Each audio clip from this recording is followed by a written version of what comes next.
മുൽഹിദീങ്ങളായ നിരീശ്വരവാദികളായ ആളുകൾ മനുഷ്യന്മാരുടെ ചരിത്രത്തിൽ അവരൊരു നാട്ടിലും ധാരാളമായി ഉണ്ടായിട്ടില്ല. ചരിത്ര ഗ്രന്ഥങ്ങൾ എടുത്തു നോക്കിയാൽ കാണാം ഏതെങ്കിലും ഒരുത്തൻ അല്ലെങ്കിൽ അവന്റെ ഒപ്പം ഒരുത്തനും കൂടി ഉണ്ടാവും. ഈ രണ്ടെണ്ണം ഇങ്ങനെ ഭൂമിയിലൂടെ അവിടെ കൂടെ ഒരാളും അടുപ്പിക്കാതെ അങ്ങനെ നടക്കുന്നുണ്ടാവും.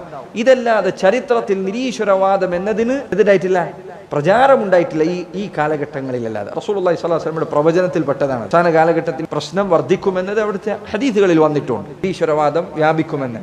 നിരീശ്വരവാദം വ്യാപിച്ചതിന് അവാർഡ് വരെ ആയി. ഏറ്റവും നല്ല നിരീശ്വരവാദിക്ക് അവാർഡ്. എന്തിനാ അവാർഡ്? അള്ളാഹു ഇല്ലെങ്കിൽ പിന്നെ എന്തിനാ അവാർഡ്? എന്താ നീ ചെയ്തതിൽ നന്മ, എന്താ നീ ചെയ്തതിൽ തിന്മ? ഉണ്ട് എന്ന് പറഞ്ഞാലും ഇല്ല എന്ന് പറഞ്ഞാൽ എന്താ കാര്യം? എന്തിനാ അവാർഡ്?